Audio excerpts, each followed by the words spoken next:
Hayırlı akşamlar. TV5'imizin İki Doğu İki Batı programımızın çok muhterem izleyicileri. Bugün yeni bir programla huzurlarınızdayız. Tabii keşke bu konuyu işleyeceğimiz bir programla huzurlarınızda olmasaydık diye dua edeceğimiz bir konumdayız. Değerli izleyicilerim, bugün tarihi bir programı birlikte yaşayacağız. Gerek katılımcıları bakımından, gerek işlediğimiz konu ve muhteva bakımından ve neticesi bakımından da belki de yayıncılık tarihimize geçecek bir programı TV5'imizde, Türkiye'nin sivil, entelektüel, aydınlık ekranında birlikte işleyeceğiz inşallah. Vakit kaybetmeden hemen programımıza geçmek istiyorum. Efendim, pazartesi günü hatırlayacaksınız, yine özel bir programla huzurlarınızdaydım. Bir saatlik acil koduyla bir program yapmıştık. Doğu Türkistan'ımızla ilgili. Aslında bu ekranları izleyen, TV5'imi izleyen herkes şunu çok iyi biliyor. 2 yıldır 5 programda durmaksızın Doğu Türkistan'ı işledik. Şu yaşadığımız hunhar hadiseler, katliamlar olmadan önce de Doğu Türkistan'ımızda adım adım yaşanan ve ben daha büyüğüyle geliyorum denen hadiseleri bu konunun uzmanları ki şu anda ikisi de stüdyomuzda, onlarla işledik. Uyarmaya çalıştık. Kral çıplak dedik. Çin'in zulmünü anlatmaya çalıştık ve Allah'a hamdolsun Türkiye'de bir hassasiyeti buradaki çok değerli büyüklerimizle, konuklarımızla oluşturmayı başardık. Geçen hafta 3 Temmuz günü burada program yaptık. Programımızın çok değerli bir konuğu vardı. Irak'ın Diyala Eyalet Valisi, Başbakan seviyesindeki çok değerli valimizi burada misafir ettik.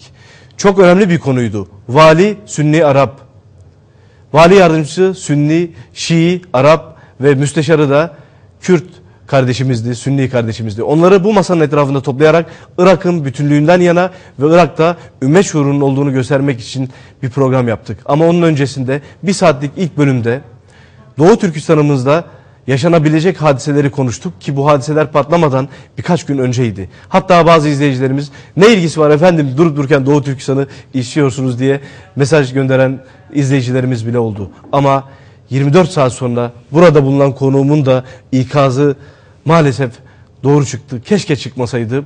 Doğu Türkistan'ımızda, Urumçi'mizde, Kaşgar'ımızda katliamlar başladı. Şimdi bugün de daha geniş bir biçimde ve Türkiye'deki hassasiyeti göstermesi bakımından da Doğu Türkistan meselemizi, Müslüman Uygurlu kardeşlerimizin meselelerini, onlara uygulanan kızıl, faşist, komünist Çin soykırımını ve onun karşısında yapılması gerekenleri burada işleyeceğiz inşallah. Şimdi ben hemen çok değerli konuklarımızı size tanıtacağım ve bu bölümde çok tarihi bir telefon bağlantısıyla Doğu Türkistan'ımıza bağlanacağız ve şu andaki durumu oradan da öğreneceğiz. İki Doğu İki Batı programımız vesilesiyle bunu siz değerli izleyicilerimize de iletmiş olacağız. Efendim, benim ilk size takdim etmek istediğim konuğum daha önce de 3 kez çeşitli vesilelerle telefonla ve stüdyo konu olarak aldığım Dünya Uygur Kongresi, yani Rabia Kadir hanımefendinin başkanlığını yaptığı kongrenin başkan yardımcısı ve adeta Türkiye'de Uygur meselesinin sesi, sembolü haline gelen çok değerli büyüklerimizden, kardeşlerimizden Seyit Tümtürk Beyefendi. Efendim hoş geldiniz. Hoş bulduk Yavuz Selim Bey, teşekkür ediyorum. Öncelikle başımız sağ olsun, tüm Müslüman Türk dünyasının başı sağ olsun, sizlere de geçmiş olsun efendim. Tabii ki ben teşekkür ediyorum ve Türk milletinin başı sağ olsun diyorum. Öncelikle size tabii bu olay patlamadan önce TV kanalınızı, TV5'i Doğu Türkistan davasına ve Doğu Türkistan davasının Türkiye'de tanıtılmasına yönelik yapmış olduğunuz destekten dolayı yaklaşık 2 yıldır ben sizinle tanışıyorum. 2 yıldır birkaç defa stüdyoda konuk oldum ve en az 3-5 defa 10 defa olimpiyatlar vesilesiyle evet, canlı yayında telefon bağlantısı kurduk. Tabii bu olaylar şimdi Türkiye'nin gündemine oturdu ve bütün medyalarda adeta koşuşturuyoruz. Hangi birine yetişeceğimizi bilemiyoruz. Zaman bulamıyoruz. Bir zamanlar acaba şu medya kuruluşunda bir Doğu Türkistan davasını anlatsak da oradaki mazlum kardeşlerimiz, oradaki bu katliam olabilecek ya da bu katledilebilecek olan kardeşlerimizin bu sıkıntılarını şimdiden acaba biz duyurabilir miyiz? Bu kaygıyla çok çırpındık. Fakat tabii bu bir süreç, bu bir nasip meselesi. Cenab-ı Allah Cenab-ı Allah bugüne nasip etti. Bu bir fırsat. Tabii ki böyle bir katliamla bu fırsatı yakalamış olmak da bizleri üzüyor. Fakat Cenab-ı Hak bir şerden hayır halk eder. Bazen de hayır olur ama onun arkasından şer çıkabilir. Biz umut ediyoruz ki bu şer gibi gözüken, bize musibet gibi gelen bu katliam Doğu Türkistanlar için büyük bir hayrın başlangıcıdır. Belki de Doğu Türkistan'ın istiklalinin başlangıcıdır diye Cenab-ı Hak'tan niyaz ediyorum. İnşallah bütün bunları konuşacağız. Lütfen diğer konuklarımıza hemen size dönmek istiyorum. Tabii buyurun. Ve değerli izleyicilerim, diğer konuğum da yine Doğu Türkistan'dan Doktor Ataullah Şahyar Beyefendi. Kendisi Doğu Türkistan Marif ve Dayanışma Derneği'nin başkanlığını yürüttü. Şu anda kurucu başkanısınız. Şu anda da onu temsilen buradasınız. Evet. Efendim hoş geldiniz. Bütün Müslüman Türk aleminin başı sağ olsun. Sizlerin de başı sağ olsun. Teşekkür ederim. İnşallah sizinle devam edeceğiz daha sonra. İnşallah. Ve değerli izleyicilerim, üçüncü konuğum da gerçekten Türkiye'de bu konuyu stratejik anlamda en iyi bilen insanlardan birisi. Türk dünyasını ve dış Türkleri de bilenlerden birisi. Strateji uzmanı, emekli yarbay Halil Mert Beyefendi. Efendim hoş geldiniz. Hoş bulduk. Çok teşekkür ederiz. İnşallah burada bizler Doğu Türkistan meselesine ve kardeşlerimize sahip çıktığımızı en üst düzey seviyede de göstermiş olacağız. Estağfurullah. Tabii dış Türkler her zaman bizim için kanayan bir yara. Şunu ifade etmek lazım. Biraz önce Seyit Bey'in de ifade ettiği gibi böyle bir ızdırapla keşke Anadolu Türk'ü bu yarayı öğrenmemiş olsaydı. Evet. Yıllardır bu yarayı esasında gündemde tutan Doğu Türkistan kökenli insanlar, büyükler burada varlar, yaşıyorlar ve dış Türkler hakikaten işte Bulgaristan'da yapılan zulümden tutun Doğu Türkistan'a varana kadar hep böyle bir zulüm yaşanıyor. Tabii Anadolu Türk'ünün şöyle bir avantajı var. Yani tarih boyunca belki 10.000 yıldır sürekli olarak bağımsız kalan kol olduğu için bu ızdırap yaşanan coğrafyaları çok iyi tanımıyoruz. O zaman nasıl tanıyacağız, neler yapacağız onları konuşalım efendim. Teşekkür ederim. Ve çok değerli izleyicilerim, biz programımızın fitilini ateşlemeden önce, bu tarihi programı sizlerle birlikte yapmadan önce bir şey yapmamız lazım. O da Rabbimizin kelamını, emirlerini burada tilavet edeceğiz. Ve İran'dan çok değerli hafız kardeşim, hem tanınmış hem de sesiyle de tilavetiyle de bilinen bir kardeşim burada.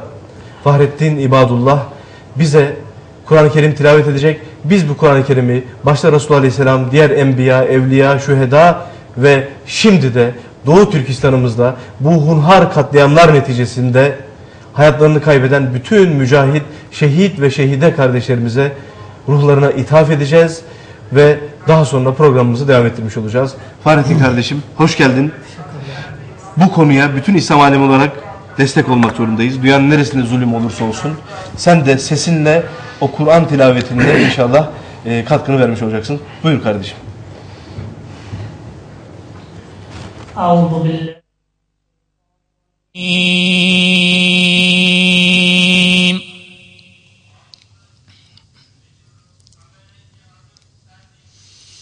Bismillahirrahmanirrahim.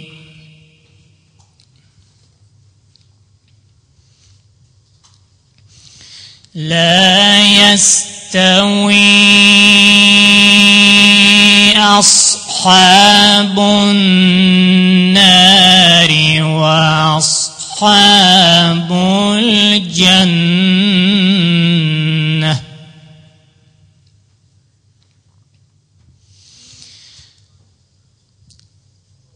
وأصحاب الجنة أصحاب الجنة هم الفائزون.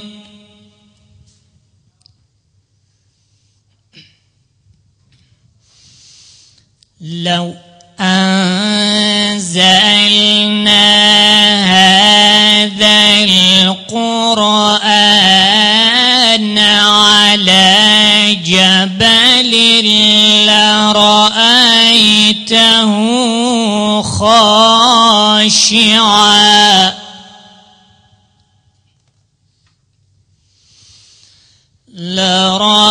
لرأيته خاشعا متصدعا من خشية الله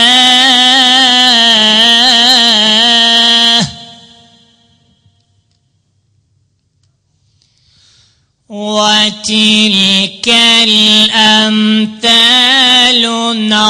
نضربها للناس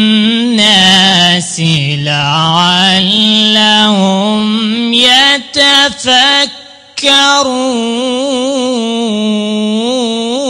يتفكرون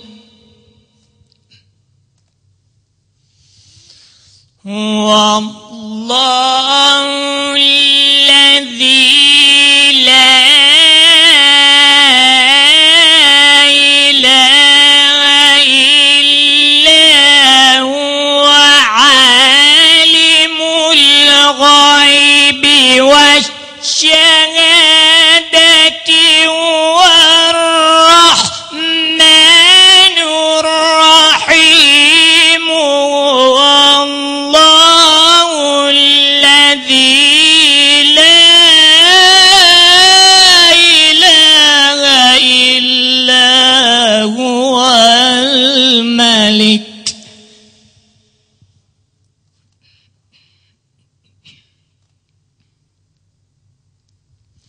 والملك القدوس السلام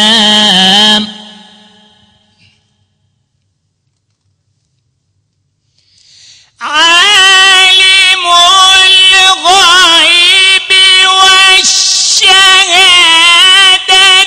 هو الرحمن الرحيم هو الله الذي لا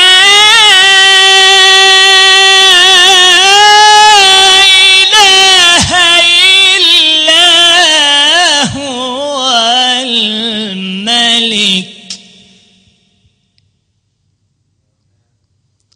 الملك القدوس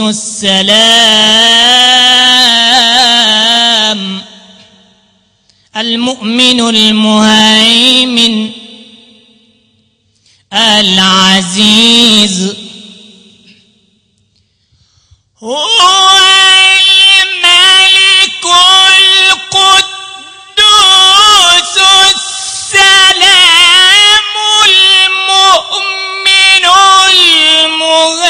المهيمن العزيز الجبار المتكبر سبحان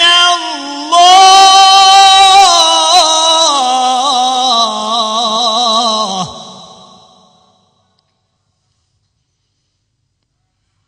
سبحان الله عما يشركون هو الله الخالق البارئ المصور له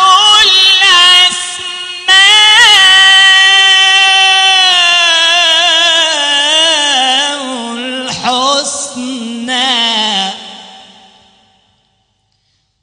يسبح له ما في السماوات والأرض وهو العزيز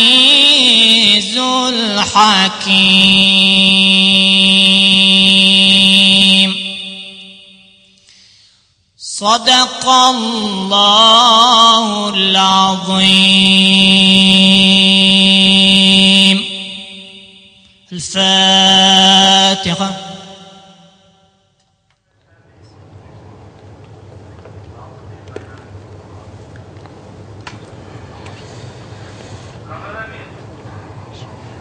Çok değerli izleyicilerimiz, 2 Doğu 2 Batı programımızın izleyicileri, Doğu Türkistan'da hayatını kaybeden, şehit olan kardeşlerimizin ruhlarına ithaf ettik. İranlı Hafız kardeşimizin tilavet ettiği Kur'an-ı Azimüşşan'ı. İnşallah oradaki kardeşlerimizin acıları bir an evvel son bulur diye dua ediyoruz. Çünkü oradaki insanlar bizden dua beklerler. Oradaki insanlar bizden dünya çapında destek beklerler. Biz de inşallah bunu sağlayacağız. Aziz milletimiz, Türkiye'dekiler, İslam alemindekiler ve dünyadaki barışa, özgürlüğe, adalete kendisini adadığını iddia edenler bunun gereğini yapacaklar diye temenni ediyoruz. Ve gerçekten de ülkemizde güzel bir hassasiyet oluştu. Tıpkı Balkanlardaki katliamlar esnasında ki bugün sene-i devriyesini idrak ediyoruz. Srebrenica'nın son bölümümüzde de Srebrenica'yı, o bölgeyi çok iyi bilen, o bölgeyle ilgili eserleri olan Mehmet Koçak Beyefendi ile değerlendireceğiz. Bosna'dan telefon bağlantımız olacak. Onun gibi, o dönemlerdeki hassasiyetimiz gibi, Gazze'deki dökme kurşun harekatında gösterdiğimiz hassasiyetimiz gibi inşallah hassasiyetlerimizi ortaya koymuş olacağız. Bunu yapmamız için de Türkiye'de basın yayınlarına çok büyük önem ve çok büyük görev düşüyor. Bunu biz TV5'ten meşalesini az önce Seyit Tümtürk'ün söylediği gibi ateşledik. Ama o dönemler Doğu Türkistan'ın D'sini bile ağızlarına almayan, %99'u itibariyle medya mensuplarından söylüyorum, Doğu Türkistan'ın yerini haritada gösteremeyen insanlar bugün her gün, her an, günün her anı gece 1'lere 2'lere kadar Doğu Türkistan programı yapar hale geldiler. Yine de onları da tebrik ediyoruz, teşekkür ediyoruz ama bu hassasiyetinin dili tutulmasını istiyoruz. Sadece reyting kaygısıyla bunları yapmamalarını da istiyoruz. Ve bu hassasiyet oluştu toplumumuzda, Allah'a hamdolsun. Gıyabi cenaze namazları kılındı bugün, cuma namazlarını mütakip Türkiye'nin dört bir yanında. Basın açıklamaları yapıldı. Kaç gündür işte Ataullah Şahyar Bey gibi, Alimcan kardeşimiz var onun gibi ve aynı zamanda Seyit Tümtürk gibi dostlarımız dört bir yanını Türkiye'nin dünya televizyonlarının arşınlayarak bu davayı anlatıyorlar. Ve bütün bunların tamamı meyve verdi ve pazar günü, inşallah onun detayını bugün konuşacağız. Pazar günü Türkiye'de belki gelmiş geçmiş en büyük mitinglerden birisi Çağlayan Meydanı'nda Doğu Türkistan'ımız için yapılacak. Saadet Partisi daha önce Gazze, Lübnan, Irak işgali gibi konularda hassasiyet göstererek organizasyonlar yapan, mitingler düzenleyen Saadet Partisi buna da bigane kalmadı, sessiz kalmadı ve belki tarihimizin en büyük mitingini 12 Temmuz itibariyle Çağlayan Meydanı'nda gerçekleştirecek ve bugün o mitingi gerçekleştiren Saadet Partisi'nin Genel Başkanı Profesör Doktor Numan Kurtulmuş şehir dışında olduğu için telefonla canlı yayınımıza iştirak edecek. Kendisiyle bu meseleleri konuşacağız. Çünkü bu meseleye en duyarlılık gösteren bir kesimin siyasi hareket lideri, aynı zamanda bu konuyla ilgili Türkiye'den yapılan ilk siyasi açıklamayı da kendisi yapmıştı. Onun haricinde bu mitingin tertip heyetinin liderliğinde, başkanlığında yürüten Saadet Partisi İstanbul İl Başkanı Vekili Erol Erdoğan Beyefendi de burada olacak. Yine ikinci bölümlerde Dünya Uygur Kongresi Başkanı ve Uygur'la birlikte, Müslüman Doğu Türkistan'ımızla birlikte özdeşleşen, bayraklaşan şahsiyet ve kıymetli İslam kadını hanımefendi Rabia Kadir hanımefendi de telefonla bağlanacak. Sizlere onu duyurmuş olacağız. Onun haricinde akademisyen dostlarımız Profesör Doktor Namık Açıkgöz gibi burada olacaklar. Biz hemen olayın hem birincilerden tarafı hem de sözcüsü olma bağlamında Seyit Tümtürk Beyefendi'den başlayacağız. Muhterem efendim, tekrar hoş geldiniz. Hoş bulduk Yavuz Selim Bey, teşekkür ederim. Bu Kur'an-ı Azimüşşan'ı biz Doğu Türkistan'daki ve dünyanın dört bir yanında zulme uğrayarak şehit olan kardeşlerimize ithaf ettik. Allah ve razı olsun. dirilerin de akıllarını başlarına getirmesi bakımından ithaf ettik. Allah razı olsun. Muhterem efendim, şimdi siz bu meseleyle bayraklaşmış oldunuz adeta. Estağfurullah. Kaldı ki böyle bir derdiniz, hevesiniz olmadığını ben yakinen dostum olarak biliyorum. Şimdi kısaca, muhtasaran, ilk kez belki buna muttali olan, izleyen kardeşlerimiz de var. Doğu Türkistan neresi? Doğu Türkistan niye bizim gündemimize şimdi girdi? Onu ayrıca zaten konuşacağız da. Kısa bir tarihçe ve Doğu Türkistan'la bizim Türk milletinde bağlarını ve sonra bugün neler yaşandığını istediğiniz kadar süre kullanarak buyurun efendim. Teşekkür ederim. Yavuz Selim Bey, tabii gerçekten bu Doğu Türkistan davasını ilk defa TV5'te rahat rahat, doya doya anlatma imkanı bulduk.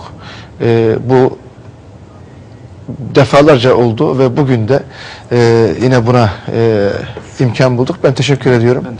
Şimdi Doğu Türkistan isminden de anlaşılacağı gibi Büyük Türkistan'ın, tarihte Türklerin ana yurdu olarak yaşanmış Büyük Türkistan'ın, Ulu Türkistan'ın doğu kesimini oluşturur.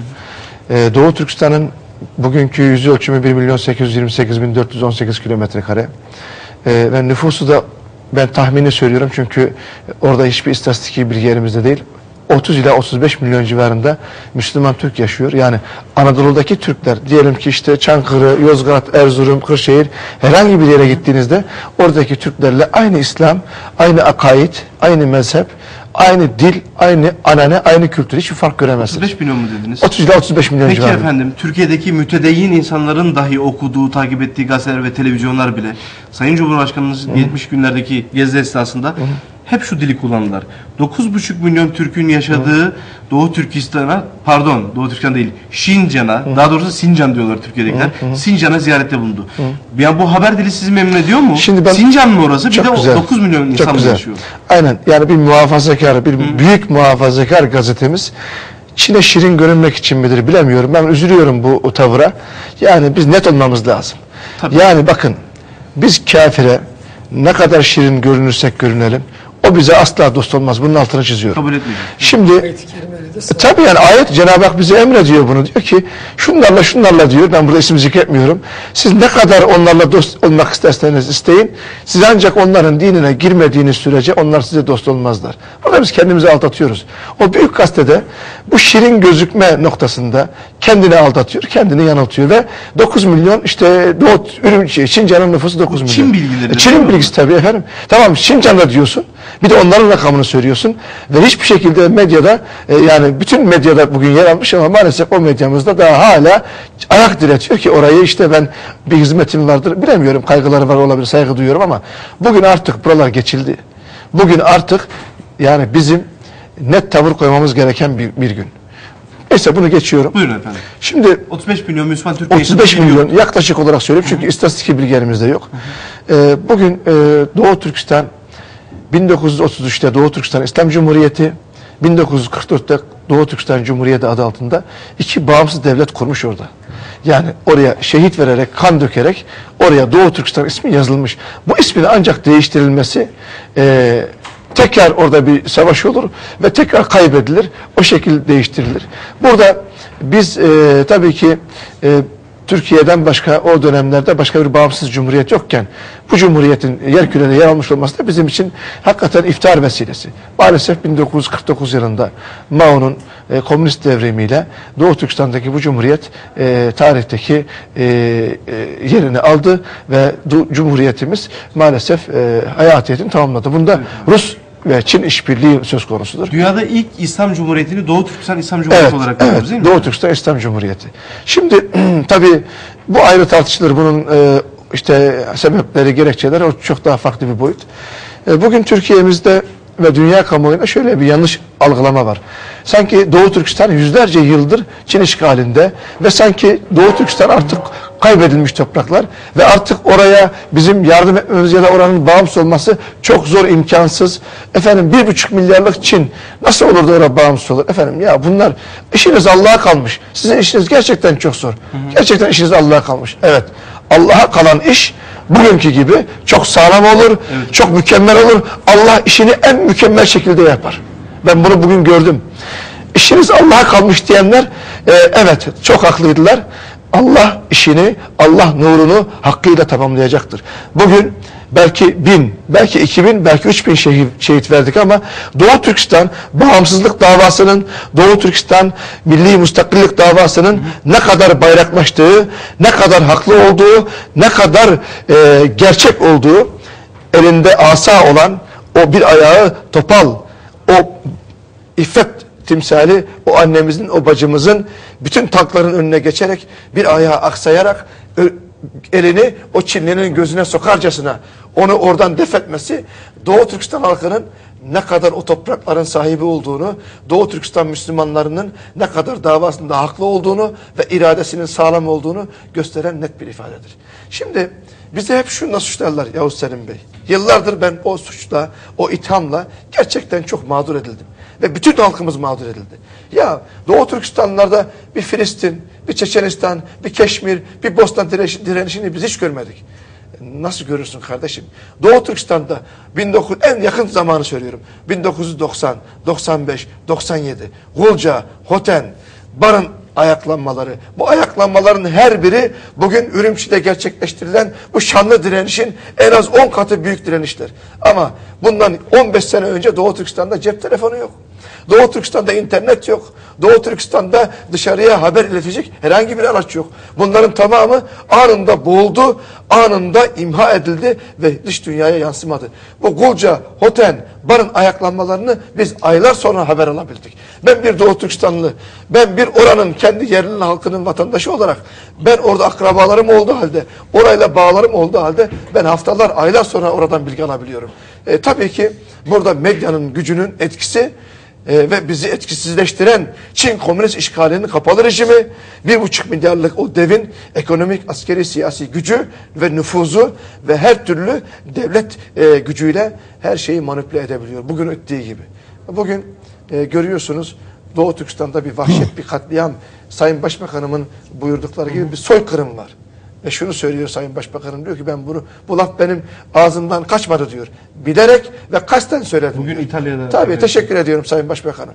O size yakışan tavırdı. Biz zaten onu sizin net yüreğinizden gelerek söylediğiniz söz olarak biliyoruz. Tabii burada bu vahşet, bu katliam Doğu Türkistan halkının bugünkü içinde bulunduğu dramı anlatan çok tipik görüntüler. Bugün gördünüz o çocukları sopalarla vura vura öldürdüklerini, efendime söyleyeyim sokaklardaki o Müslümanların cesetlerini toplu halde istif edilmiş, affedersiniz balık gibi cesetler ve hala utanmadan hayasızca diyor ki işte ilk açıklamada, ilk katliamda 20 ölü var, sonra 140, sonra 150, sonra 160. Bugün akşam saatlerinde aldığımız bilgi 188'i nihayet itiraf etmişler. Ben ilk günden beri söylüyorum. Orada şehit sayısı ilk darbede Ürümçi'deki şehit sayısı 300. İlk gün. İkinci gün 500, üçüncü gün 600. Ben net rakamlar ifade ediyorum. Şu anda 1000 diyor.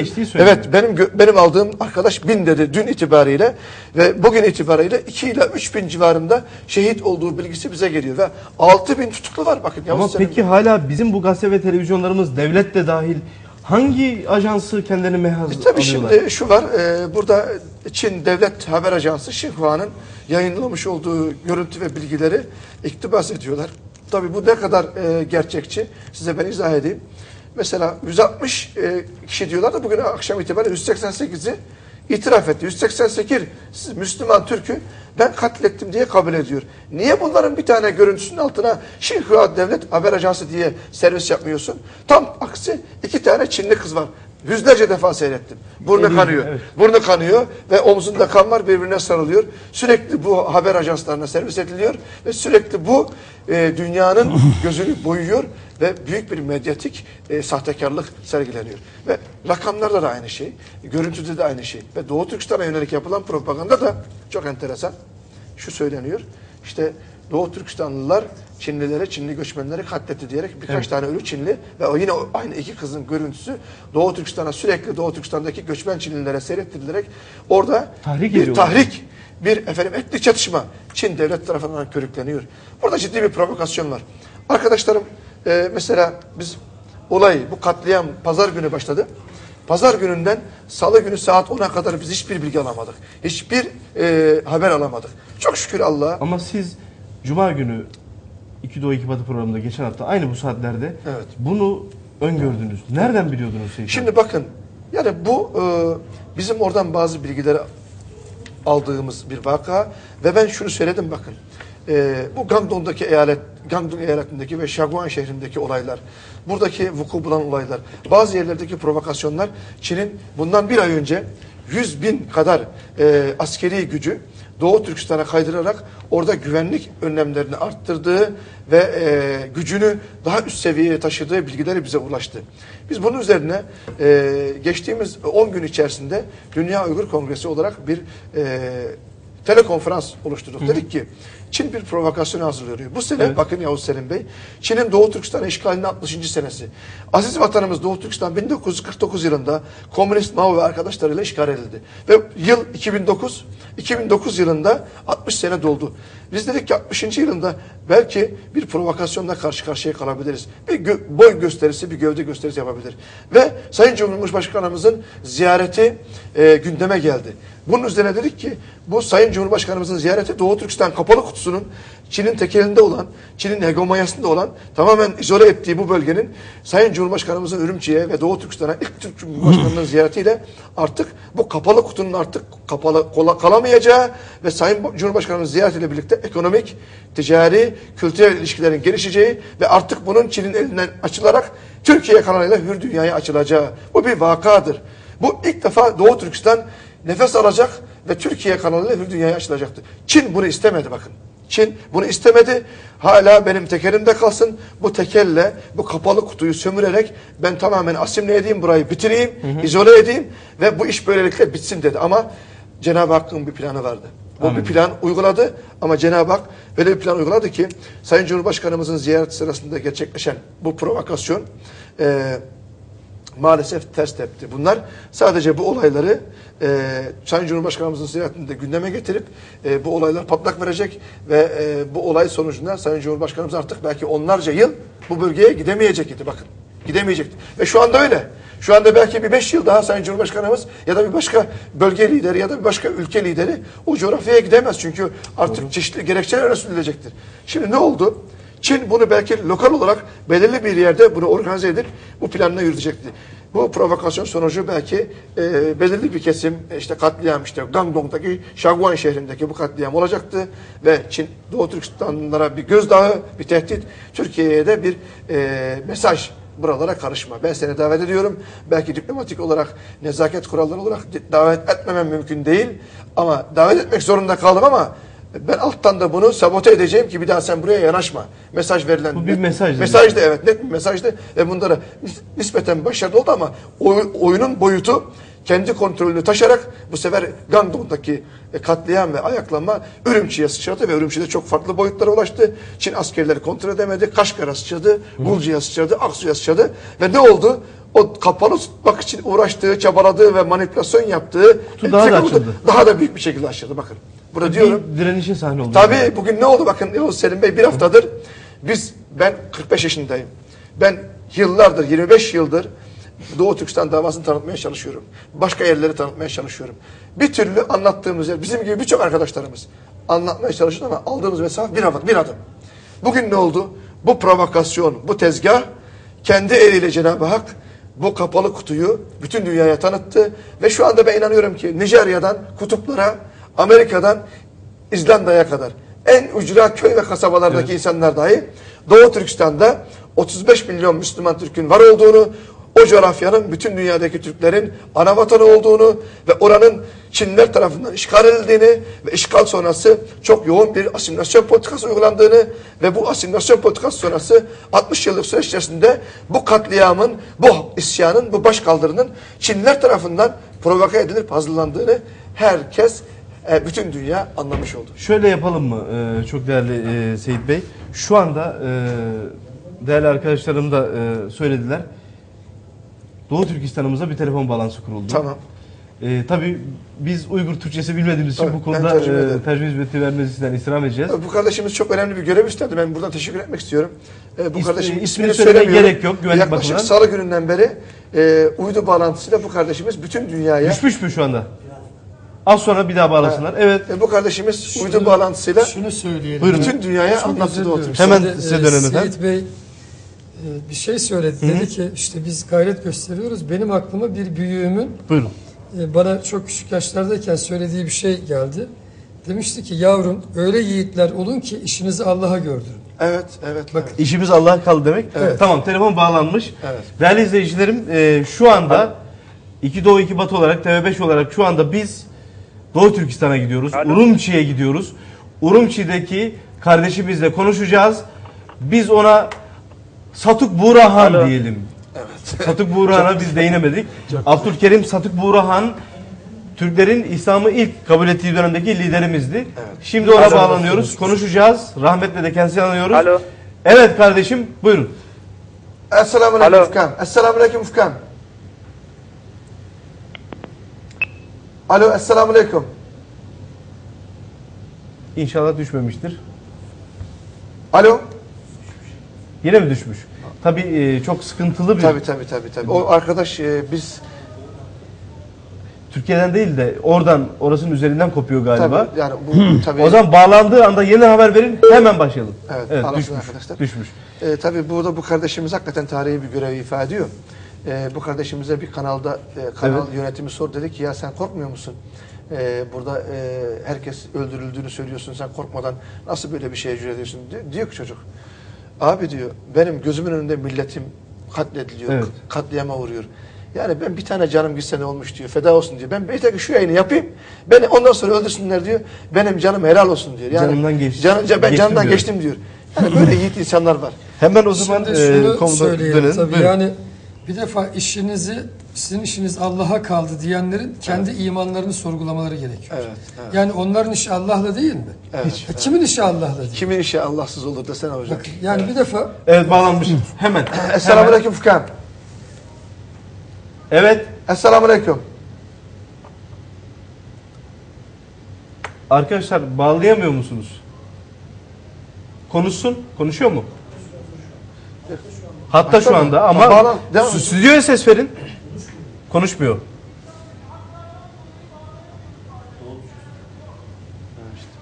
Evet. Tamam, biz Problem konuşmamıza var. devam edelim. Net bağlantıyı aldıktan sonra inşallah değerli izleyicilerim hemen Doğu Türkistanlı kardeşimizle konuşacağız. Buyurun efendim, sizle Yani devam edelim, sonra şunu şimdi hocamıza bu- döneceğiz. yani konumuzla çok ilgili değil ama çok üzülerek ben ifade etmekte fayda var. Bir defa sizin işiniz Allah'a kaldı diyenlerin kendi imanını sorgulamaları gerekiyor. Yani buradaki temel problem zaten biz geçen programda da beraberdik. Bütün İslam coğrafyasında şöyle bir problem var. Şimdi insanlar imanını sorgular hale geldi. 5 vakit namaz kılıyor. Diyor ki ya Rabbi evet sen büyük bir güçsün ama bak bu emperyalistler de güç. Biz onlarla da anlaşmak zorundayız. Ya böyle bir Müslüman modeli yok. Yani bütün İslam dünyası bu dirençsizliğinin, bu ferasetsizliğinin bana göre bu topyekun bir münafıklık emaresi. Bunu sorgulamaları gerekiyor. Ve O zaman ben size sualimi hakikaten yönelteyim, şu sizinle yani başlayalım. siz yine öyle yiğitler olun ki inşallah işinizi Allah'a gördürün. Ya o en büyük iş görücü. Telefon. Ve Kur'an-ı Bu Kerim'de sefer. vaat ediyorum. Alo, selamünaleyküm. Alo. Konuşuyor mu kardeşimiz? Bizi duyuyor ama konuşmuyor. Biz onu duyamıyoruz. Konuşsun o zaman. Ama Ama bizi nasıl duyduğunu anlıyoruz ki konuşmuyorsa. Alo, selamünaleyküm. Alo. Olmazsa, bu şekilde bağlayamıyorlarsa geçen sefer yaptığımız gibi mikrofonla da konuşabiliriz. mikrofonda Cepten arayarak o konuşmuştuk. da olabilir. Cebi direkt buraya getirip buradan açalım olmaz. Tamam, o formülü denesinler. Evet, Hocam denesinler. ben size bu arada şunu sormak istiyorum. Bu stratejik olarak siz bir stratejistsiniz, hem de asker kökenli olarak. Doğu Türkistan'ın tabii ki bizim için duygusal, inanç bağı, kültürel bağı, dil bağı ve soy bağı hepsi var. Ama dün değil evvelsi gün Çin Devlet Başkanı Jintao G8 zirvesini aniden Talas Pandıras terk etti. Hani bu kadar önemli değildi onlar için. Ve şu açıklamayı yaptı. Doğu Türkistan çok önemli bir yerdir. Enerji yollarının üzerinde önemli bir yerdir. Onun için orasının güvenliğini sağlamamız lazım dedi ve Çin'e geldi. Şimdi siz bir stratejist olarak master'ınız, tezleriniz de bu yöndeydi. Doğu Türkistan'dan Çin sizce ne istiyor olabilir? Şimdi öncelikle şunu Buyurun. ifade etmek lazım. Çin'in biliyorsunuz tamamen batısını Türk dünyası kuşatmış durumda. Yani Çin'in dünyaya açılabileceği bütün kapıyı Türkler tıkamış durumda. Çıkamıyor. Çıkamıyor. Ya en başta buradaki tabii kritik coğrafya Doğu Türkistan coğrafyası. Evet. Doğu Türkistan, Ulu Türkistan'la topyekün yani Adriyatik'ten Çin Seddi'ne diye ifade ettiğimiz o geniş ve büyük coğrafyanın en doğusunda. Yani Çin'le temas ettiği alan. Evet. Ve sürekli yaralanan alan da orası maalesef. Uç beyleri orası. Yani bizim o manada hassaslaşmamız gerekiyor. Yani bunu şöyle de düşünün. Bütün Türk dünyasını bir beden gibi düşünün. O bedenin dış yüzeyinde Yani soğukla sıcakla temas Paltosu, ettiği en paltosu. kritik yer neresi? Evet. Doğu Türkistan. Dolayısıyla oranın esasında bütün Türk dünyası tarafından çok Desteklenmesi iyi gerekir. desteklenmesi ve korunması gerekiyor. Bir defa çok net meseleye böyle bakın. Şimdi Çin'in batıya ilerleyişine sürekli olarak Türk dünyası o coğrafyada engel oldu. O coğrafya o yönüyle bir defa Çin açısından çok kritik. İkincisi, Çin'in çok yoğun bir nüfusu var.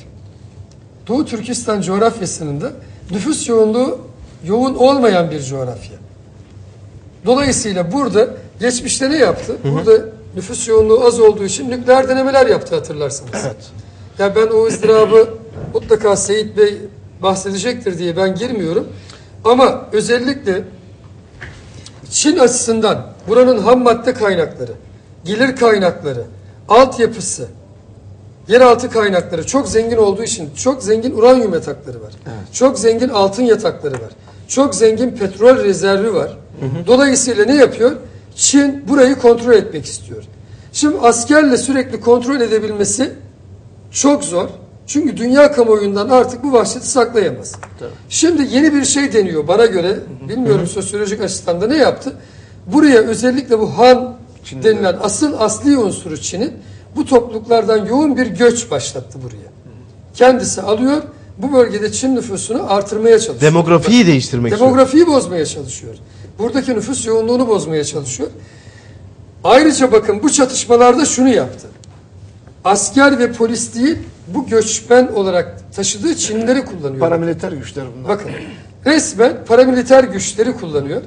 Ve burada sürekli olarak bir iç çatışma oluşturmak, ondan sonra oradaki Türkleri bunlar eliyle yıldırmaya çalışıyor. Bakın. Evet. Ve şu anda dünya kamuoyuna sunduğu şey de bu. Evet.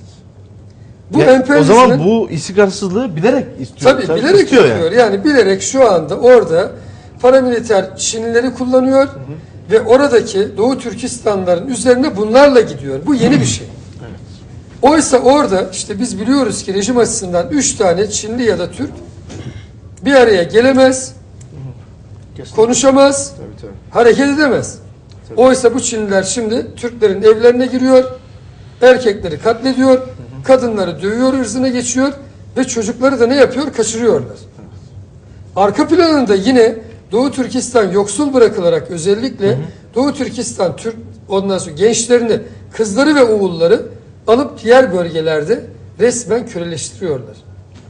Şimdi bir kadın için en temel duygu iffet duygusudur. Doğru. Burada saldırılan şey o Doğu Türkistanlı Müslüman kızın iffeti ve hayasıdır. Evet, Bakın. evet. Onun arka planında biz belki işleyemeyeceğiz ama arka planında demografik yapıyı bozarken bizatihi kelle Ahlaki- kelle bozarken ahlakını da bozmak için elinden gelen her şeyi Tabii. yapıyor. Sonra devam ediyoruz. Tabii bizim açımızdan temel kriter de şu. Bakın. Bu coğrafya bizim ümmete mezz olduğumuz coğrafya. Bu coğrafya bizim medeniyet coğrafyamız. Ya bizim Medine'miz Kaşgar. Yani Türk'ün Medine'si Kaşgar. Bir defa Türk milleti topyekün medenileştiğimiz toprak orası. Uygar kelimesi Bakın de Uygar Uygar'dan geliyor. kelimesi işte medeni gibi. Evet. Tıpkı Uygar Resulullah medeni demek, Aleyhisselatü evet. Vesselam'ın Evet. Medine'ye koyduğu isim gibi değerli. Evet. Yani bizim bakın Kuzey Türkleri, yanlış anlamasın, Kazaklar, Tatarlar, Kırgızlar. Kuzey Türkleri bizim yarı göçebedir. Göçebedir, evet. Ama Güney Türkleri, Oğuzlar İlk Uygurlarla başlamış. ilk Uygurlarla başlamış bizim medeni. Yani bizim Ondan da öte, Bakın. ona da tam değinemedik. İslamlaşmamız da, orada yani başladı. Bakın şimdi dolayısıyla bu toprak bizim için değerli. Biraz önce Seyit Bey çok güzel ifade etti. Hepsi bir yana. Ben şimdi biraz önce Hafız kardeşimizi dinlerken inanın şu geldi aklıma. O insan emperyalizmin acımasızlığıyla onun babası bakın o Azeri Türk'ü onun babası Kerkük Türkmeni ile savaştırıldı tam 10 sene. Evet. Ve birbirine katlettirildi. Asıl burada emperyalizmin böyle acımasız bir oyunu var. Bizim bakacağımız temel parametre şudur. Burada bir defa innemel müminune ihvetün Amin. emri, siz kardeşsiniz emri hepimizi bağlıyor. O kardeşlik ki Bedir'de ne kadar değerliydi biz onu gördük. Bir diğeri siz oradaki kardeşinizi, Müslüman kardeşinizi kendi nefsiniz gibi sevmedikçe gerçek mümin olamazsınız diyor Allah Resulü. Yani burada bir defa her şey bir yana. Tamam mı? Telefon hazır mı? Selamünaleyküm kardeşim. Duyuyor musunuz? Alo. Alo. Alo. Yine mi düştü? Maalesef. Bu hatlarda bir sıkıntı Evet, var yani ama tabii- biz bağlanana kadar devam edeceğiz. Şunu söyleyeyim. Evet hocam. Bakın, şimdi insanlar şunu bekliyor. Şimdi emperyalist dünyadan kimden bekliyor? Amerika'dan, Almanya'dan, işte Fransa'dan. Bu ülkelere baktığınızda bunların her birinin arkasında zaten böyle katliamlar var. Yani bunlardan kimse şu ana kadar bütün İslam coğrafyası bu emperyalistlerden medet umdu. Medet ummaya devam etti. Oysa bu bu coğrafyalardaki bu katliamları yapan hepsi sabıkalı. Yani şimdi Obama selamünaleyküm dedi. İşte Türkiye'de şu tartışıldı. İşte Burak Hüseyin Obama mı? Ya adam ilk başkan oldu, ilk verdiği demeç Bush'un siyasetine devam edeceğiz dedi. Adam bunu çok açık seçik söyledi. Ve ilk icadı Pakistan'da katliam oldu. Evet. Yani işte İran'daki belki bu seçimlerden sonraki olayların arka planında yine Amerika var. Yine onların işte kontur terör olayları var. Yani şunu söylemek istiyorum ben. Burada siz bir kurtarıcı beklemeyin. Yiğit olun. İşlerinizi Allah'a gördürün. Birbirinize itimat edin. Tevekkül sahibi olun. Ve hakikaten ferasetli olun. Ki siz ferasetli olursanız sizin ferasetinizden düşmanlarınız korkacak. Alo kardeşim, bu sefer ulaşabildik mi acaba? Alo. Alo. Bakın bir ses duyuyoruz değerli izleyicilerim. Urumçi'ye bağlanacağız ama. Alo. Siz konuşur musunuz? Esselamu Aleyküm. Alo. Esselamu Aleyküm. Aleykümselam. Dedi mi? Ha. Siz de açtın o zaman. Buraya ses verebilir miyiz acaba? Esselamu Aleyküm. Bol bol selam gönderiyoruz o topraklara, hadi bakalım. Tabii. Valla Kesildi mi yine? şey yapalım ya, cep telefonundan ben direkt Tamam. arayayım. Mikrofonunu buraya Tamam. uzatalım. Onu bir daha cep telefonundan ikinci dönümünde öyle yapalım. Son 5 dakikamız ilk bölümde. Şimdi hocam size de ilk bölümde konuşmak istiyorum. Siz Doğu Türkistanlı kardeşlerimizin burada sürgünde vatandan cüda olan kardeşlerimiz oluşturduğu bir derneği yürüttünüz. Evet. Ve bu dava gündeme geldiğinde Seyit Bey ile birlikte Marif Derneğimizde çok önemli bir inisiyatif aldı. Gerek Hidayetullah Oğuzhan, Alimcan, Taklamakan hocamız, sizlerle de görüşmelerimiz oldu. Muhterem hocam, sizin zaviyenizden bir ilim adamı olarak aynı zamanda bu Doğu Türkistan meselesini biz nasıl algılayacağız ve bununla ilgili hassasiyeti oluşturmakta neler yapabiliriz? Buyurun efendim. Ben önce TV5 yayınına teşekkür ederek başlıyorum sözüme. Bize bu imkanı verdiğiniz için. Şimdi daha önceki konuşmalarda geçen iki düzeltmeyi hatırlatarak burada Buyurun geçiyorum. Doğu Türkistan'da 35 milyon civarında Uygur Türk vardır. Ama şu andaki yaşayan nüfus 35 milyon değildir. Çinliler de vardır. Tabii. Yani burada şu anda 100 milyon civarında bir insan yaşıyor. Doğu Türkistan'da. Yani ben Ürümçi'de yaşamış bir insanım. Zaten hayatım orada geçmiş bir insandım. Yani Doğu Türkistan'da 35 milyon Türk yaşıyor deyince sanki orada onlardan başka kimse yaşamıyor gibi bir intiba uyanmasın diye bunu düzeltiyorum. İkinci biri hocamızın dediği gibi işte Çinliler Doğu Türkistan'a bir göç başlattı diye bir konuşuldu ama bu çoktan başladı aslında. Yani en az bundan 30 sene önceden başlıyor. Şu ana kadar devam ediyor ve Doğu Türkistan'da şu anda Doğu Türkistanlılar azınlığa durumu düşmüş vaziyettedir. Yani mesela Urumçi'den bahsedildi. Evet. Urumçi'nin bir iki semti vardır. Oralarda Uygur yaşıyor. 4-5 Ama geri kalan kısmının hepsi Çinli vardır. Başkentin çoğu Çin. Tabii. Başkentte 5-6 mahallede. bazı arkadaşlar %30 dedi, ben %30 da ihtimal var. %10 vardır. En fazla %10 veya %20 Uygur vardır. Diğerleri hep Çinlidir. Yani şimdi burada yaşanan olaylarda da şimdi halkı halk gibi göstermeye çalışıyor o görüntülerdeki ellerinde sopa olan insanların. Aslında bunlar da hepsi askerdir ve polistir. Ve bunları bu şekilde onlar da biliyor ki medya görüntü alırken Çin polisi, Çin askeri saldırdı diye bir intiba uyanmasın diye onları işte sivil olarak sevk ederek bu şekilde saldırıyorlar. Maaşlı insanlar yani bunlar. Tabii hepsi polislerle beraber gidiyor, görüyorsunuz. Eğer öyle olmasaydı onları niye durdurmuyor? Zaten kalabalığı durdurmanın amacı öyleyse kalabalığın onları durdurması gerekiyordu. Şimdi bu defaki olaylar özellikle Doğu Türkistan'da gerçekten bu 21. yüzyılda yani dünyanın gözü önünde böyle yaşaması gerçekten vahim bir olaydır. Yani bunu görüntüler zaten bize söz bırakmayacak derecede açıktır. Evet. Yani bu aslı tesadüfen yani böyle bir aniden ortaya çıkmış bir olaydı değildir. Seyit Başkanımız daha önce bunu izah etti. Bu zaten yılların üründür.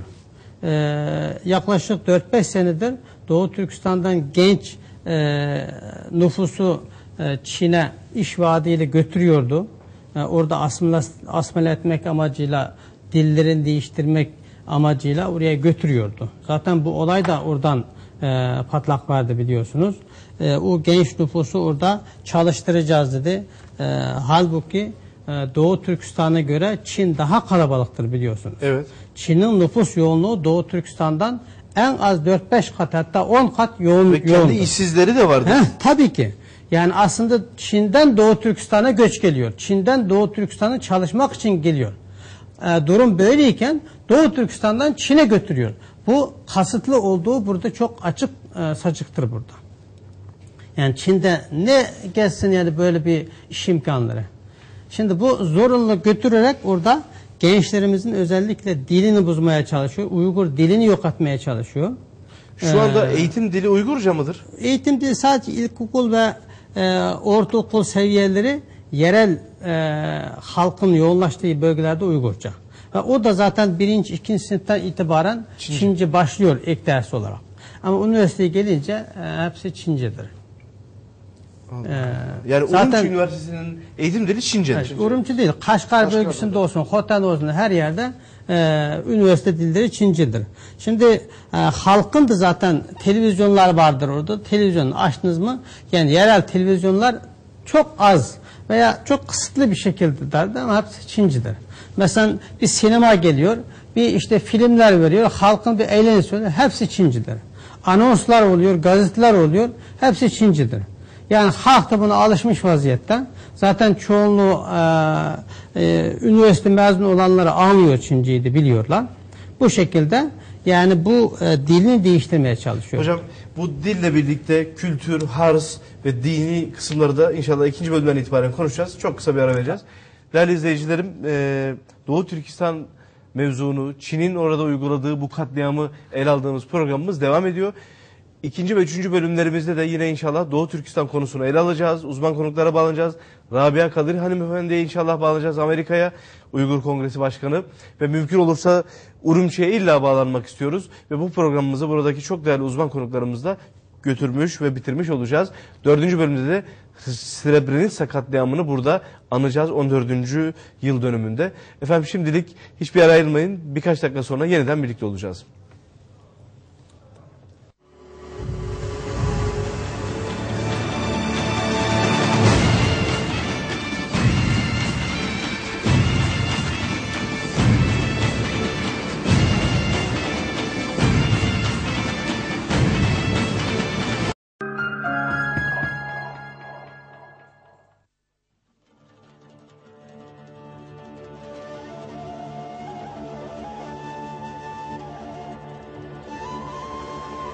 Sultan bulup han ötken, Uygurum sen cahanda, alem şahit bolgan ki, sen tarihni yazganda.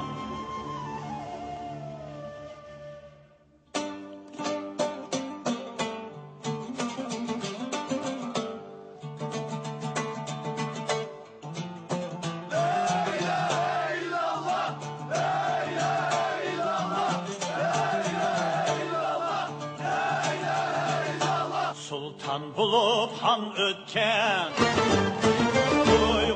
sen canda.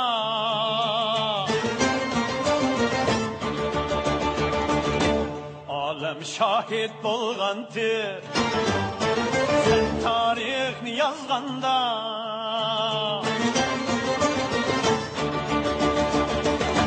Sultan bulup han ötken Uygurum sen canda.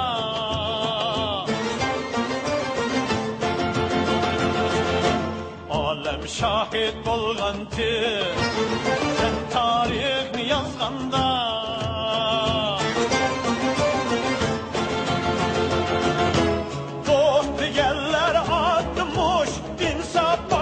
Şeytanda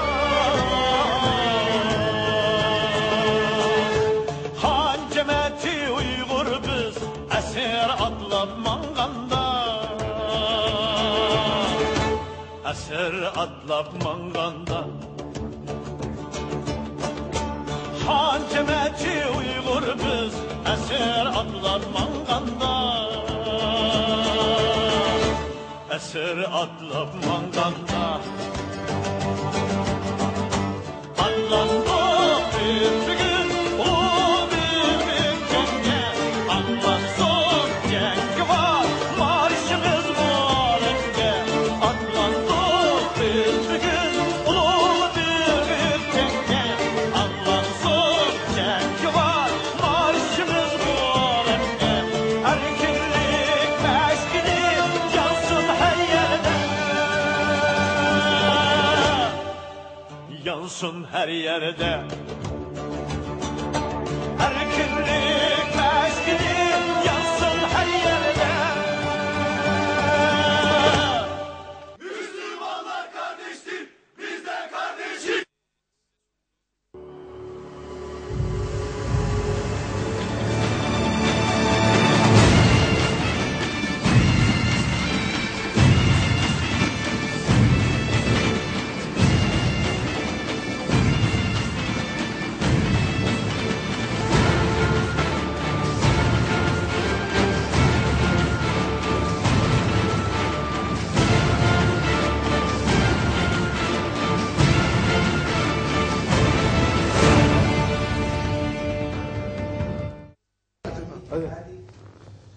Tekrar hayırlı akşamlar. 2 Doğu 2 Batı programımızın çok değerli izleyicileri. TV5'imizdeyiz. Bugün Doğu Türkistan'ımızı, Uygur'umuzu, oradaki Müslüman kardeşlerimize uygulanan katliamı, soykırımı konuşuyoruz. İlk bölümde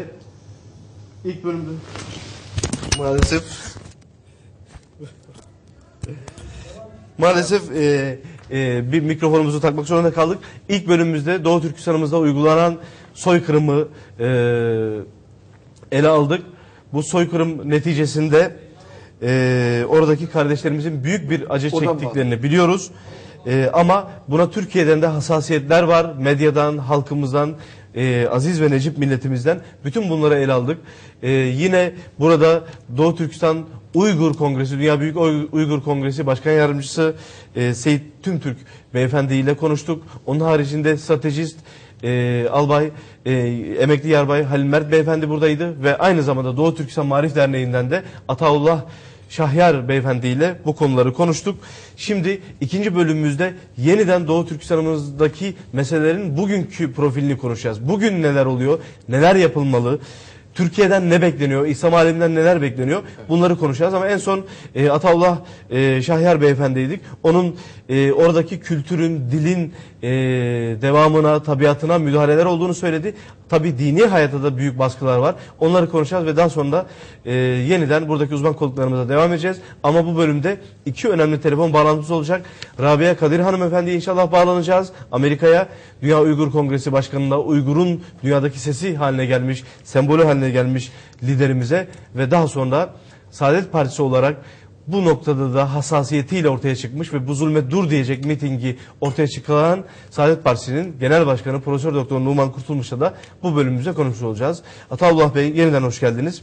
İlk bölümde oradaki bazı detayları anlattınız. Orada sadece Müslüman Türk Uygur nüfusu değil, onun yanında demografik olarak da orada bir değişim için getirilmiş 60-70 milyona yakın Çin nüfusunun ve diğer milletlerden olanların da olduğunu söylediniz.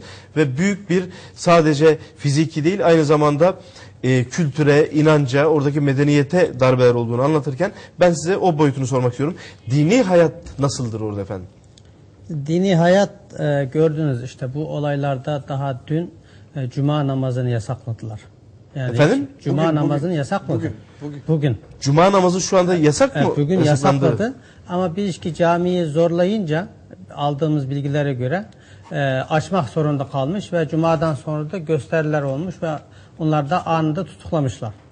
Şimdi bu onu yani özetleyecek bir durumdur aslında. Yani camiler. Bir fotoğraf gördüm. Keşke burada da onu şey yapabilseydim. Caminin minberinin en üstünde keskin nişancılar yerleştirmişler. Evet. Aynen işte Çin jandarmasının keskin nişancıları orada geziyor. Keskin nişancı demişken size de söylerim ama siz oralarda görüşünüz. Bir şey söylendi. Bazı şehit olan kardeşlerimiz tek kurşunla başka hiçbir yerlerinde yara yok.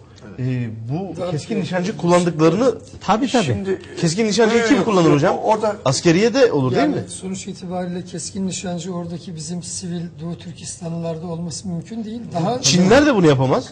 Yani oradaki halkta da olması mümkün değil. Bir defa özel bir eğitim gerektiriyor. Özel teçhizat gerektiriyor. Özel silah gerektiriyor. Yani oradaki o uzun namlulu bir silah lazım. Mümkünse o tek kurşundan ve kafalarında yaraları, yani kurşun yarası kafasında. Dolayısıyla onun bir dürbünlü tüfekle atılması lazım. Çok profesyonel. Uğraşıyor olsun be. Buyurun efendim. Burada o kardeşlerimizin ilk mesela yaklaşık 4 gün oldu fotoğraflar gazetelerde yer alalı.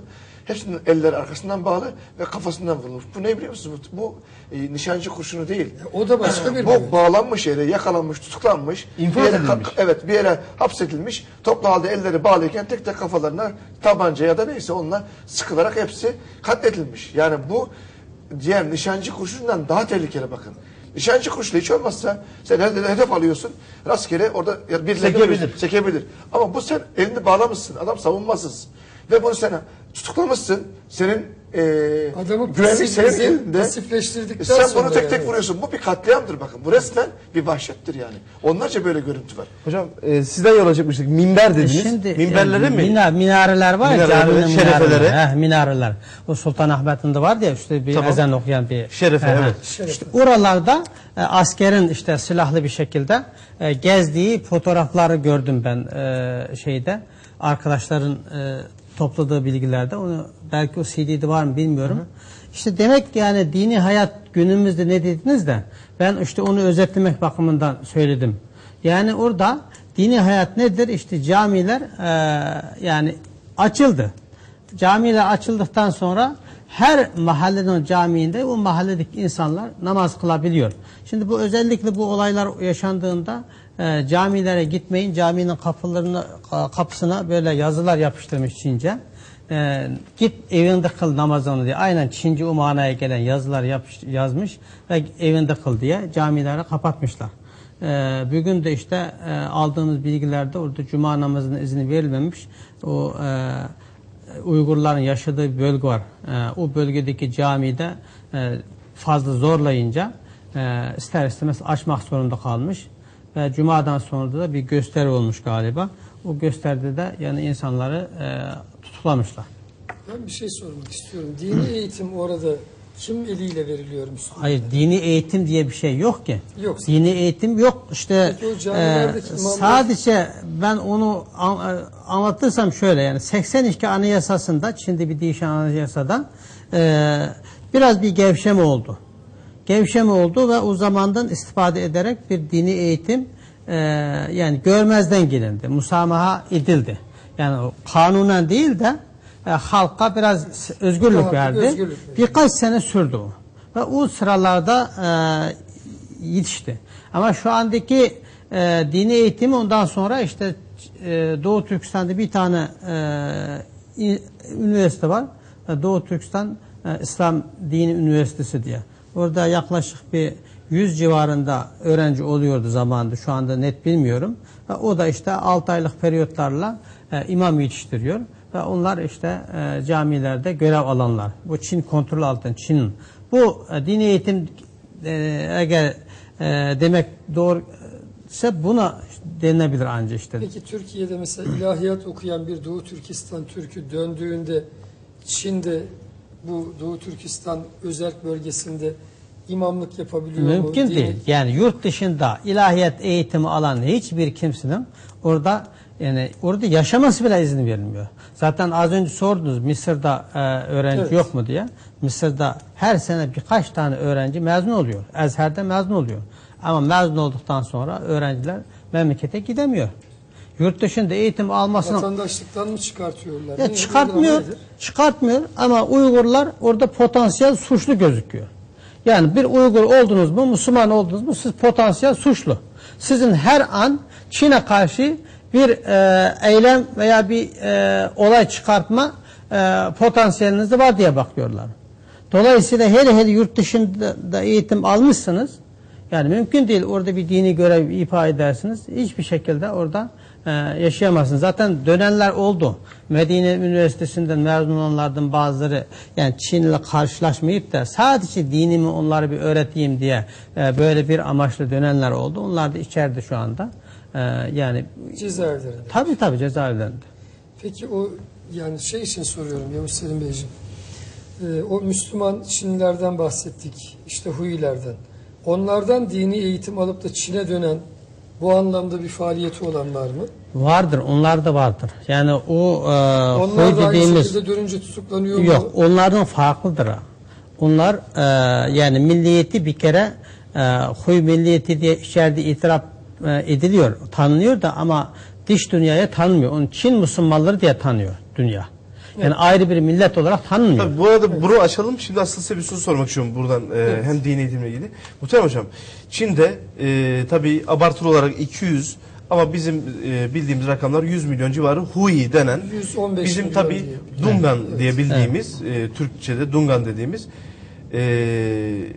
dönme anlamına geliyor Hui Çince'de. Müslümanlar var. Çinli Müslümanlar diye biliyor. Gerçi onlar kendilerinin Arap kökenli olduklarını da söylüyorlar ama doğru.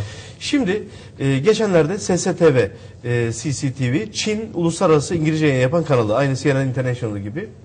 Oradaki bir haberi size söylüyorum. O haberler aynı başkanımızın söylediği gibi sanki oradaki katliamları veya da kavga, dövüşleri, bütün işleri Uygurlular yapmış gibi gösteriyorlar. Sadece Çinli birkaç çocuğu veya kadını gösteriyorlar, elleri yüzleri kanamış. Yani oradaki Uygurlu işçiler saldırıyorlar ve bu işleri yapıyorlar gibi gösteriyorlar. Devlet televizyonu tabii. Maalesef o ajans haberlerini Türkiye'deki yayın organları da yayınlıyor. İkinci olarak da şöyle ilginç bir şey ama dini hayat deyince, Huyiler deyince aklıma geldi. Pekin'de, Şanghay'da, çeşitli bölgelerdeki camilere gitmişler. Orada camiler var, İslam merkezleri var. Oradaki hocalarla, imamlarla mülakatlar yapmışlar. Mülakatlarda efendim çok ilginç. Şimdi bu konulardaki sizin ilginizi, vukufiyetinizi biliyorum. Onlara şunu söylettiriyorlar. O hocalar diyorlar ki İslam dininde kavga, dövüş yoktur. İslam dininde mevcut olan sistemle herhangi bir mücadele içinde olmak yoktur. Belli bir sisteme uymak lazım. Bunu yapanlar günah ve haram işliyorlar. Dolayısıyla bir de dini bakımdan da Uygurlu kardeşlerimizi oradaki Çin kökenli Müslüman ilim adamlarının fetvalarıyla ya da sözleriyle suçlu duruma düşürmüş oluyorlar. Şimdi bakın orada bir mücadele var. Vatanları işgal edilmiş insanların bir direnişi var. Nefsi müdafası var.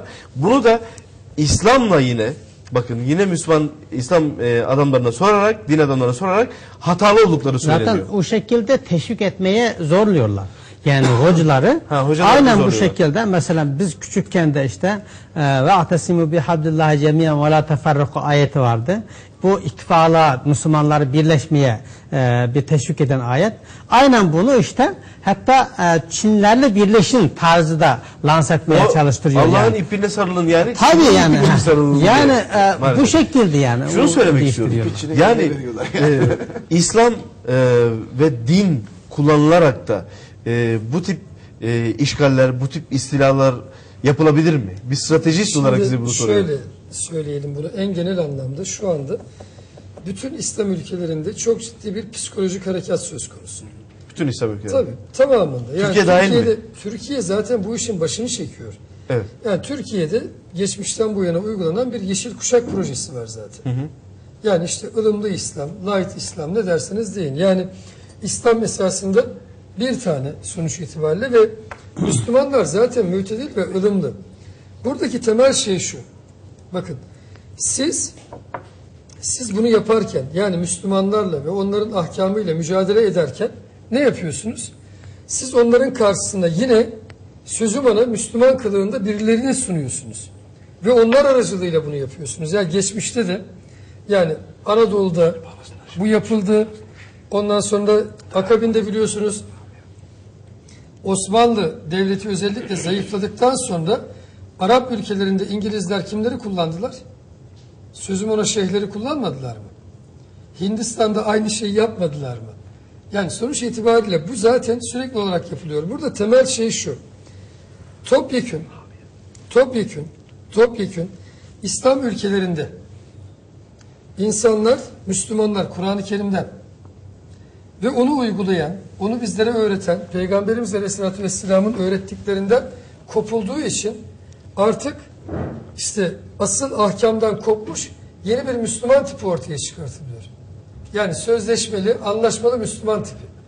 Ve dolayısıyla emperyalizm sadece Çin'de değil, bütün İslam coğrafyasında işte hoca kılıklı, şeyh kılıklı, ona ne derseniz deyin, bunları kullanmak suretiyle o ülkelerde istediğini yapmaya çalışıyor. Bakın yakın dönemde yine işte Türkiye'de mücadele alanlarında maalesef yine bu tarz insanlar kullanılıyor. Yani Türkiye'deki temel problemlerden biri bu değil mi? Sözüm ona bir yığın cemaat, cemiyet vesaire söz konusu. İşte biraz önce belki Seyit Bey de böyle bir grubu ima etti. Tam olarak bilemiyorum ama ne yapılıyor? İşte dünyevi menfaat için oradaki Müslümanların ırzına geçilmesi, katledilmesi göz ardı edilebiliyor. Ya bunun arka planını değerlendirmek lazım. Yani çok net ifade ediyorum. Burada Müslümanların şunu sorgulaması gerekiyor. Evet, sadece Doğu Türkistan'da ya da Çin'de değil, Türkiye'de de aynısı, Suudi Arabistan'da da aynısı. Şunu sorgulanması lazım. Bu toplulukların içinde resmen orada azınlıkta kaldı Doğu Türkistan'daki kardeşlerimiz. Ama bizim çoğunlukta olduğumuzu zannettiğimiz %99'u oranında işte Truva hatları oluşturuluyor. Ve bu Truva hatları ile bütün İslam dünyasında İslami direnç resmen kırıldı. Ve bugün 20 sene önce düşünün. 20 sene önce düşünün. Çeçenistan'a gösterilen hassasiyeti düşünün. Bosna'ya gösterilen hassasiyeti düşünün. Bugün işte Irak'a gösterilmedi. Bugün Doğu Türkistan'a gösterilmiyor. Doğu Türkistan'da şu anda Çeçenistan'dan daha az mı bir katliam yapılıyor? Hayır.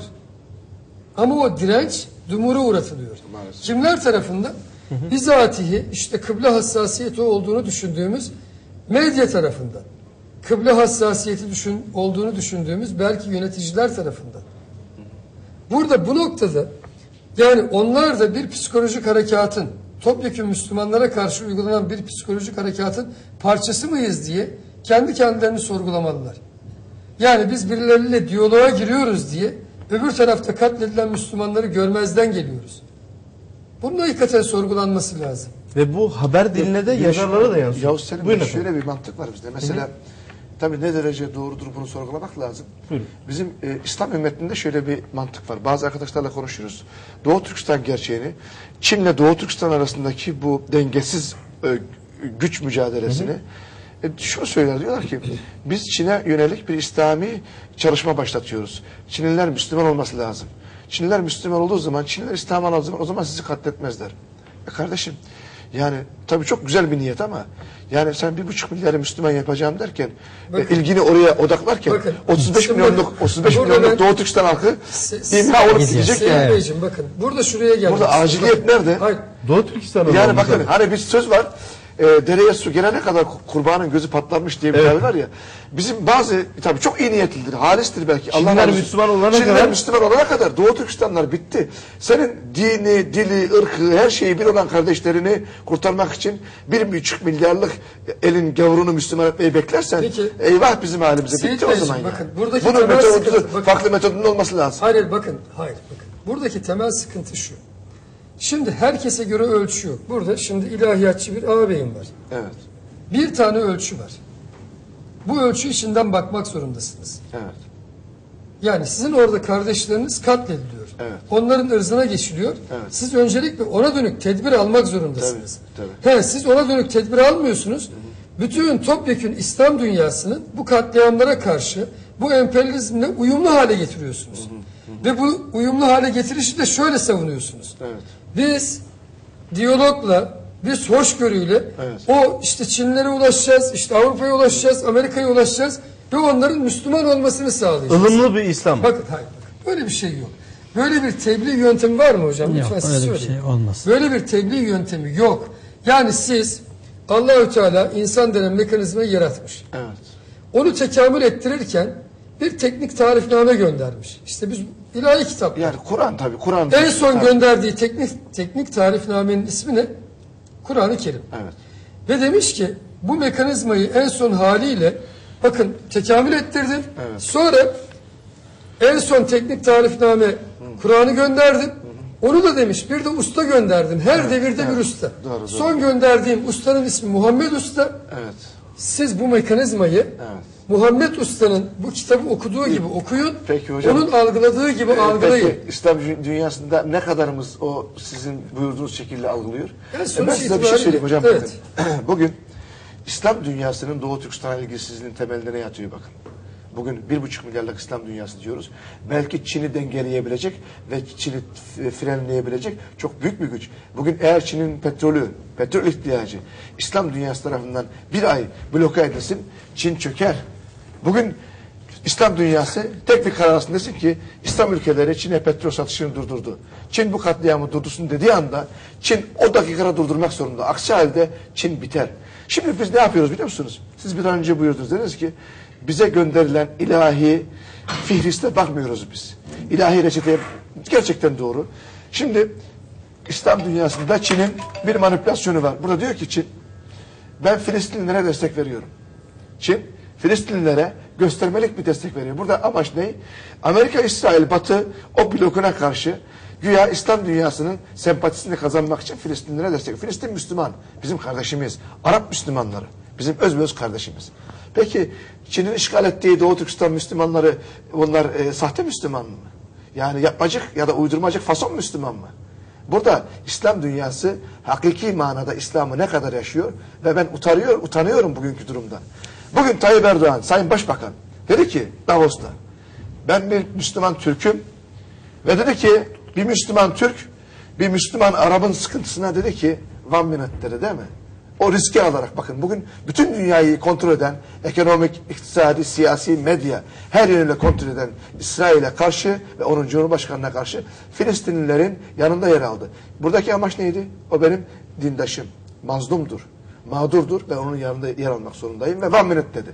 Bugün İslam dünyası aynı kaderşinaslığı, aynı hassasiyeti ne kadar gösteriyor?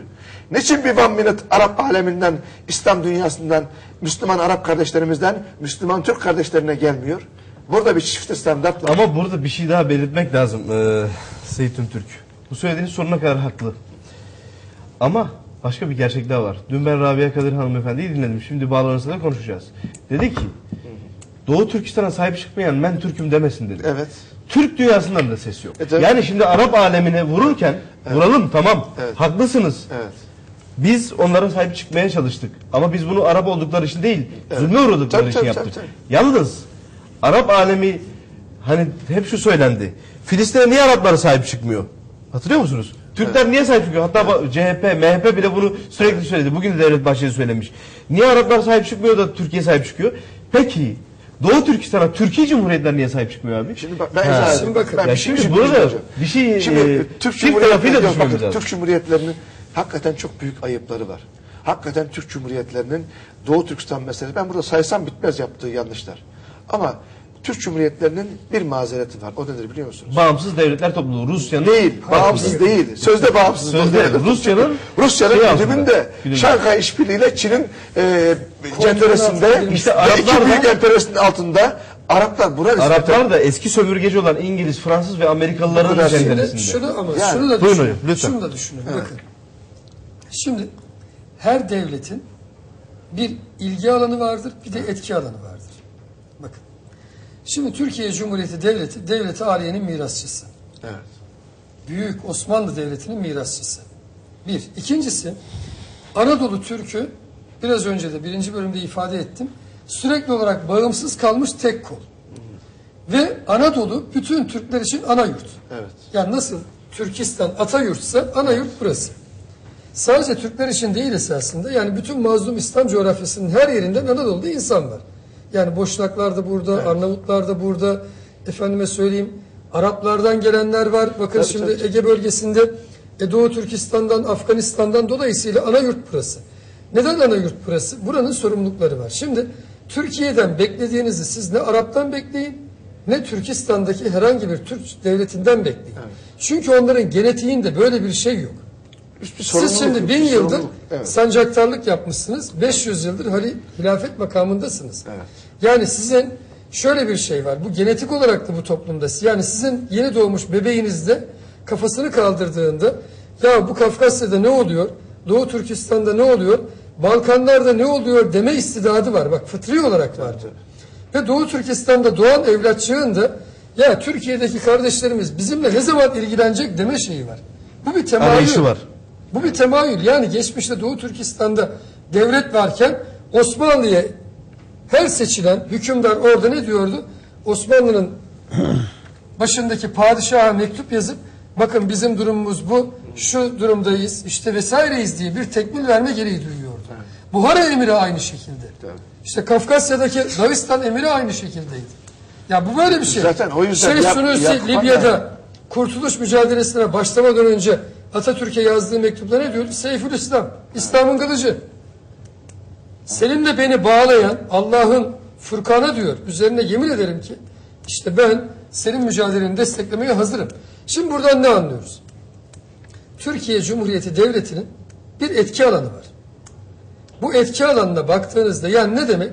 Türkiye Cumhuriyeti Devleti istediğinde bu etki alanında istediğini yapabilir. Neresi etki alanı Türkiye Cumhuriyeti Devleti'nin? Gözünüzü yumun. Osmanlı'nın en geniş coğrafyasını düşünün. Bununla şimdiki bağımsız Türk devletlerinde bir araya getirin. İşte Türkiye Cumhuriyeti Devleti'nin etki alanı. Ha diyeceksiniz ki ya yapmayın Allah aşkına. Türkiye Cumhuriyeti buralarda ne kadar etkin olabilir ki? Şimdi bakın bunu şuna benzetin. Benden şu bir bardak suyu istiyorsun. Diyorsun ki bu bir bardak suyu bana verir misin? Şimdi ben uzatıp bunu bakın verebiliyorum. Bakın bu gücüm var. Ben vermiyorum. Uzatmıyorum. Tembellik yapıyorum. Lakayt davranıyorum. Bu benim onu size verme inisiyatifimin olmadığını göstermez. Benim bu konuda acizimi gösterir.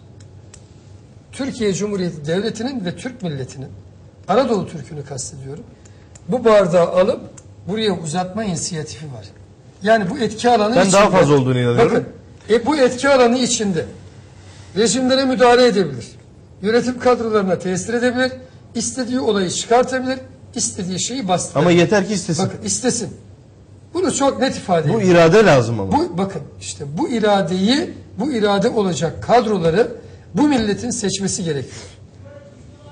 Bakın Harika. bu millet de yine ama eğer siz ondan sonra hala Şingan özel bölgesi diyen medyaya para veriyorsanız ve bu anlamda dirayet ortaya koyamayan kadrolardan medet umuyorsanız işte siz o zaman oradaki ondan sonra insanlarınızın, kendi Ayşelerinizin, Fatmalarınızın ırzına geçirmesini buradan seyredersiniz. Şu anda bakın şimdi televizyon kanallarında ben eminim işte birinde evlendirip boşandırıyordur. Öbür tarafta bilmem hangi... Şu anda gazino. Yani gazinodur. Gazino. Öbür tarafta işte yemek programında işte bir grup hanım oynuyordur, öbürleri el çırpıyordur falan filan. Şimdi Yani şöyle dolayısıyla yapacağım. şunu söylemek Halil Bey, lazım. Çok bir özür saniye, dilerim. şöyle bir sorunumuz var şu anda. Hemen onu söyleyeyim Evet, de. buyurun. Yine ulusal büyük bir medyada canlı bir Canlı bağlantı hemen yapacağım. çıkacağım. Ha. O zaman şöyle yapalım. Ben Siz şimdi ayrılacağım. o bağlantınızı yapın. Üçüncü bağlan- bölümde Öyle mi? Ben öbüründe de ondan sonrakine yetişemem. Şeyde var saat 24'te. saat 24'te canlı yayına, başka bir Evet, televizyona yine evet, geleceksiniz. Evet. Şimdi 23'te birinde CNN. O zaman şöyle yapalım. 24'te de bir başkası. O zaman şöyle yapalım.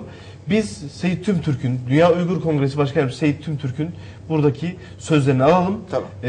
Milletimize olan mesajınızı alalım. Biz daha sonra yeniden, çünkü saat 23'te de Sayın Numan Kurtulmuş bağlanacak. Tamam. İnşallah onunla konuşacağız. Tamam. Buyurun efendim. Şimdi tabii burada bu Doğu Türkistan'daki Müslüman Türklerin bu kadar cesaretle Çinlilerin üzerine yürümesi, artık halkın infial etmesi, biraz da Sayın Cumhurbaşkanımızın o ziyareti esnasında Doğu Türkistan halkına belki olağanüstü bir moral vermiş olması, bu arka planı göz ardı etmek doğru. Memnun oldu mu Uygurlu kardeşimiz? Tabii bakın. Şimdi Doğu Türkistan halkı 60 yıldır sindirildi. Doğu Türkistan halkı 60 yıldır bunların yüreği tamamen burkuldu. Tamamen psikolojik olarak pasif hale getirildi. Sayın Cumhurbaşkanımızın bu Doğu Türkistan'ın başkenti Ürümçi'ye olan ziyareti, bu provokasyon, bakın Çinliler bunu hiç hesap etmediler.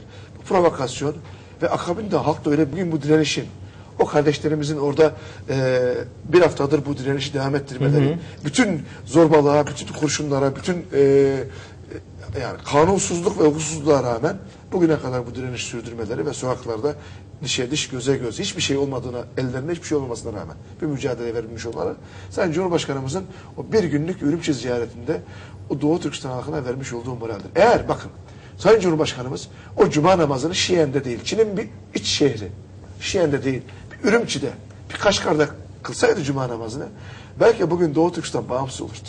Yani halk, Bu kadar mı? bütün halk komple ayaklanabilirdi bakın. Çinliler bunu çok iyi biliyorlar. Onun için çok stratejik bir şekilde Şiyen'de cuma namazı kıldı. Kaşgar'a uğramadı ve Ürümçi'ye hafiften kenardan dokunup bir gün geçti gitti. Ve bu kadarcık kısa bir Türkiye Cumhuriyeti Cumhurbaşkanı'nın ziyareti Doğu Türkistanlıların Çinlilerin tanklarına, toplarına, silahlarına karşı ellerinde hiçbir şey olmadan büyük bir enerjiyle, büyük bir dirençle baş kaldırmalarına, o katliam, o provokasyona karşı büyük bir direniş göstermelerine bunlara moral ve enerji verdi. Bu çok önemli. Türkiye'nin nereden nereye kadar gücü yeteceğine, yani Adriyatik'ten Çin Seddi'ne diyoruz, bazıları hamaset işte, ya böyle olur mu? Ben Doğu Türkistanlı olarak söylüyorum. Adriyatik'i bilemem. Adriyatik'te de mutlaka aynı ruh vardır. Ama Doğu Türkistan'da öyle bir ruh var ki bakın. Dün Adriyatik'ten de aradılar. Bu bakın bu moral Doğu Türkistanlara bugün sokağa döküyor. Eğer bir Türk Cumhurbaşkanı Kaşgar'da kılsaydı bugün farklı bir tarih yazılırdı. Olayı ben burada bitiriyorum. Tabii bir canlı yayın olduğu için ben ayrılmak durumundayım. Müsaade ediyoruz. Eğer dönebilirsek, tamam. dönemezsek Biz aklınıza helal edin. buradayız. Sizi bekleriz. Ben aslında çok şey anlayacaktım ama Halil Bey maşallah sözü aldı, götürdü. Ben de kesmek istemedim. Güzel götürdü. Ben teşekkür ediyorum kendisine. Şimdi 24'te başka bir yayına gideceksiniz. Eğer telefon görüşmeniz erken biterse yeniden size söz Ben vermek bir üzere biz burada zamanlama olacağız. yapayım. 2 canlı yayın var. 2 canlı yayın. Eğer arada boşluk olursa gelirim. Yoksa hakkınızı helal edin. Siz gerçekten bu arada Türkiye'nin Uygur'un sesi oldunuz. Çok Yok, teşekkür ediyoruz. Memnunum ben. Allah yardımcınız olsun. Bugün artık koşmak zamanı. Zor. Teşekkür ederim. Değerli izleyicilerim,